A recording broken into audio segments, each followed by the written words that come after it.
esto les molestó. Todo lo que necesita alimentarse puede morir, entonces podemos decir que los Anunnaki en modo alguno son inmortales. Puede parecerlo, pero serlo no lo son.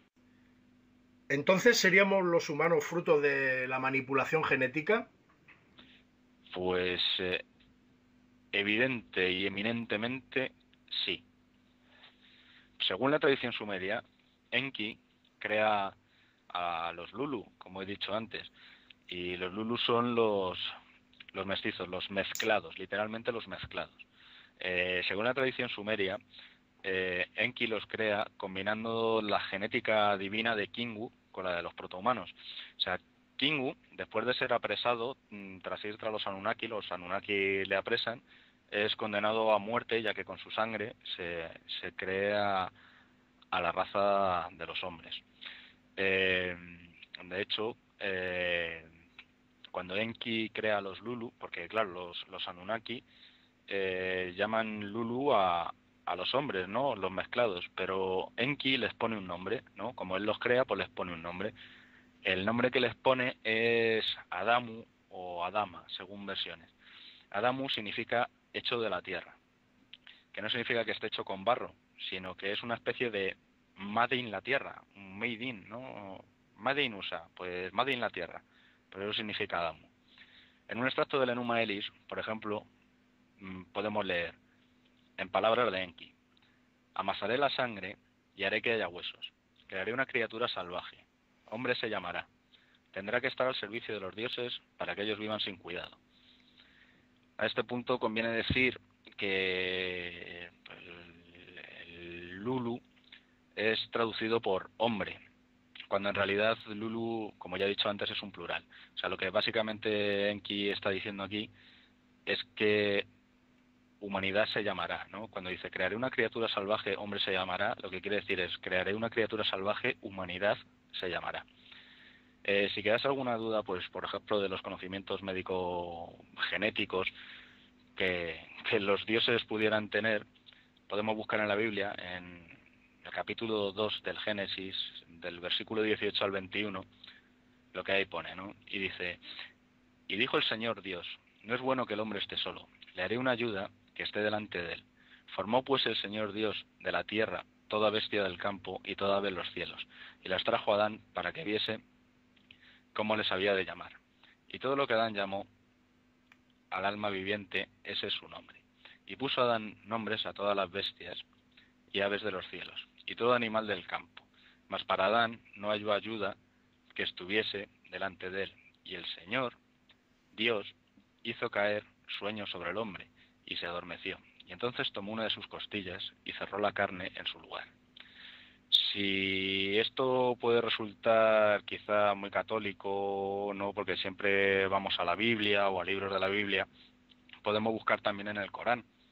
En el Corán, en la sura 53, del versículo 45 al 46, dice: y que él creó a las parejas, el macho y la hembra, de una gota de esperma eyaculada. En la sura 75, versículo 36 al 39, dice: ¿piensa acaso el hombre que será dejado libre? ¿No fue su origen una gota de esperma eyaculada, que luego se convirtió en coágulo, del cual Dios lo creó y lo perfeccionó, del cual hizo los sexos, macho y hembra?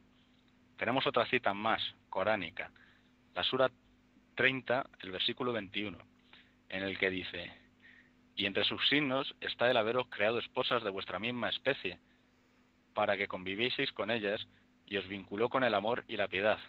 Por cierto, hay signos para los sensatos.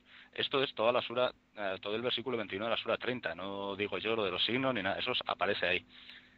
Y luego, pues de las supuestas y varias manipulaciones genéticas que los Anunnaki hicieron sobre los hombres, y de las que sería pues un poco largo hablar y profundizar, no, pues se puede buscar información en el Enuma Elis. Ahí se va a encontrar mucho de esto. Bien. ¿Quiénes son los Igigi? Pues mira, los Igigi son conocidos como una suerte de dioses menores, ¿no? La traducción de Igigi también tiene dos acepciones. La primera acepción de este vocablo es poderosos observadores. La segunda es poderosos oscuros. Es de reseñar, ¿no?, que, por ejemplo, hemos dicho que los Igigi son dioses menores, pues en la antigua Grecia a los dioses menores eran conocidos como daimones, que a su vez es de donde deriva la palabra demonio. Y vía el cristianismo, ¿no?, pues así es como quedó formada, ¿no?, pues del daimón, demonio. ¿Por qué esta extraña relación, no? ¿Por qué digo esto? Bueno, pues porque los Igigi eran la mano de obra de los Anunnaki y eran los que se dedicaban a excavar y refinar el oro. Pues un día, y más concretamente, el día fue el séptimo día de la semana, al que los sumerios denominaban como Sapatu, que luego en hebreo se conoció como Sabbat y que es del cual deriva nuestro sábado. No, pues en ese día, el séptimo de la semana, hartos ya de los tediosos trabajos, ¿no?, que tenían, pues se rebelaron contra los Anunnaki y formaron una huelga. Esto explica, por ejemplo, por qué el séptimo día se descansó y por qué el 7 entre los sumerios es el número nefasto, es el número de la mala suerte. Todo lo que sea 7 es de evitar. ¿Por qué? Porque se produjo su revuelta. La huelga, ¿no?, pues que montaron los Igigi, pues fue gordísima, fue de órdago. Y más si tenemos en cuenta lo que el poema del muy sabio, que es como se llama el poema, también es otro texto de la tradición sumeria. De él se conservan 2/3 partes, unos 800 versos, ¿no? Pues dice: los Igigi trabajaban la tierra, su tarea era considerable, pesada su pena y sin fin su tormento, porque no eran lo bastante numerosos. Agorados, acaban arrojando al fuego sus aperos, quemando sus azadas, incendiando sus cuévanos, poniéndose en camino en plena noche para acercar el palacio de su emperador y soberano Enlil, con la intención de destronarle. Entre los Anunnaki cunde la preocupación. ¿Cómo van a subsistir si ya nadie quiere trabajar y producir los alimentos? Bueno, pues aquí podemos ver pues una interesante analogía entre este hecho y lo que dice la Biblia sobre una rebelión de ángeles, ¿no? Podemos establecer, en cierto modo, que los Igigi eran los ángeles. Esta huelga, ¿no?, o rebelión, pues altera en tal medida los planes de los Anunnaki que Enlil ya está pensando en abdicar. Pero claro, esto supondría un problema, ¿no?, porque toda la sociedad divina o creada en la Tierra, ¿no?, pues se sumiría en la anarquía y se despedazaría, ¿no?, se disolvería. Bueno, pues a este punto es cuando Enki, ¿no?, se ve obligado a actuar y dice aquello de: amasaré la sangre y haré que haya huesos, crearé una tierra salvaje, humanidad se llamará, tendrá que estar al servicio de los dioses para que ellos vivan sin cuidado. Bueno, pues según el Enuma Elis, la sangre amasada es la de King, ya lo dije antes, el consorte de Tiamat, a la que dio muerte Marduk, luego de la muerte de Apsu. Bueno, pues por ser Kingu, el jefe de las huestes de los antiguos, ¿no?, que es como se conoce a Tiamat, Apsu y al parecer a toda una raza completa, es condenado a muerte, ya que con su sangre se realiza el experimento. También es de mención, ¿no?, pues que se le arrebaten las tablillas del destino, o ME, que por lo visto eran necesarísimas para ostentar el poder entre los Anunnaki. Bueno, pues a este punto vemos que el hombre fue creado como un esclavo de los dioses, ¿no?, y tal. Y sobre todo para que realizara los trabajos que ellos mismos no consideraban oportunos realizar, ¿no?, de una forma muy similar pues a lo que aparece en la Biblia en el capítulo 2 del Génesis, ¿no?, en el versículo 15, que dice: tomó pues el Señor Dios al hombre y le puso en el huerto del Edén, para que lo labrase y lo guardase. Para que lo labrase y lo guardase. Es lo que dice la Biblia. Y bueno, también hablando de Biblia, ¿no?, podemos decir: y dijo Dios, hagamos al hombre a nuestra imagen, conforme a nuestra semejanza, y señoré los peces del mar, etc, etc.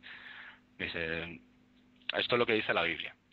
Y digo yo, ¿no?, ¿existe una manera mejor de compartir semejanza que tener el propio código genético de los dioses en el ADN? Pues ahí está. Una pregunta que te quería hacer, que no me ha quedado muy clara. ¿Los Igigi de qué planeta procedían? ¿Cohabitaban ¿Con los Claro, Anunnaki en Nibiru?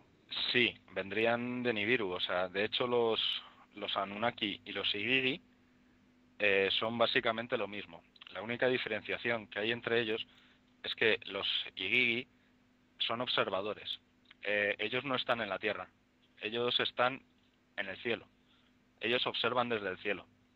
Por eso es la analogía con los ángeles, porque son entidades metahumanas menores, no son los dioses propiamente dicho, y son vigilantes en el cielo. Luego, más adelante, si quieres, concretamos un poco más sobre esto de los vigilantes y la relación que tiene con los Igigi.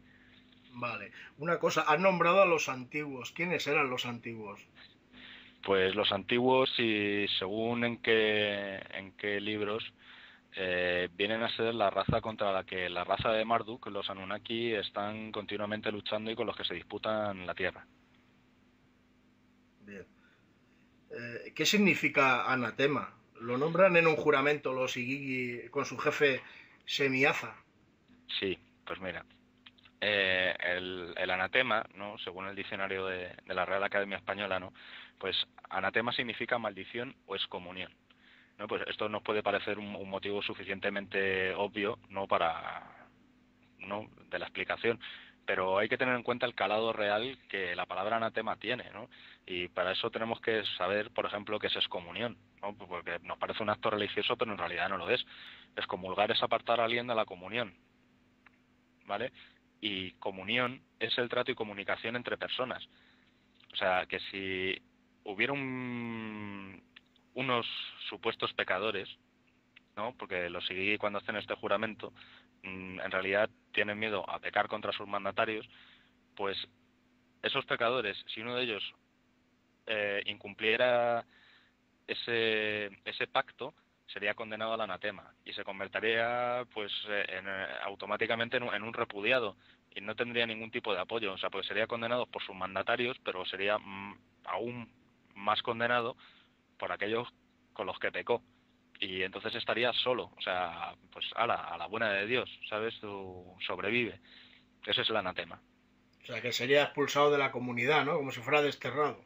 Sí, y teniendo en cuenta que si tenemos, no, pues si solo estaban los dioses, estaría condenado por ellos, los Sigigi estaría condenado por ellos, y luego habría humanos, pues las cosas serían bastante difíciles. Bien. No sé si esta pregunta está bien en esta que te voy a hacer ahora o debería planteártela más adelante, pero ¿quién era Marduk? Bueno, Marduk en principio es un descendiente de Enki. Enki tuvo el problema de la supremacía con Enlil, porque Enlil no era el hijo primogénito de Anu, pero sí era el que mayor grado de semejanza genética compartía con él.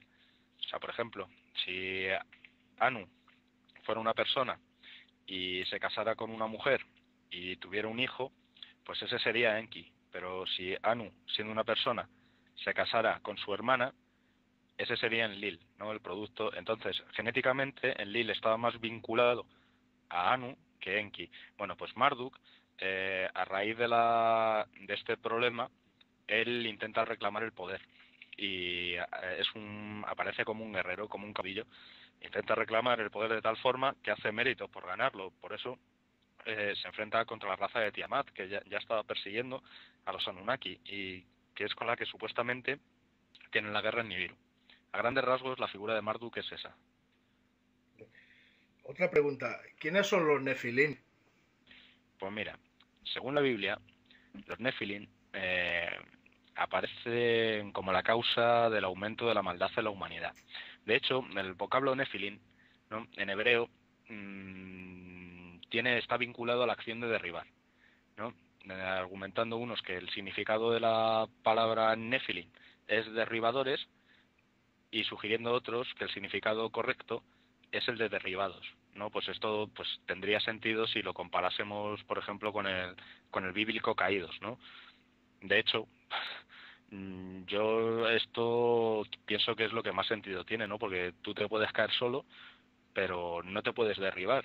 O sea, ser derribado implica la acción de un segundo elemento, ¿no? De los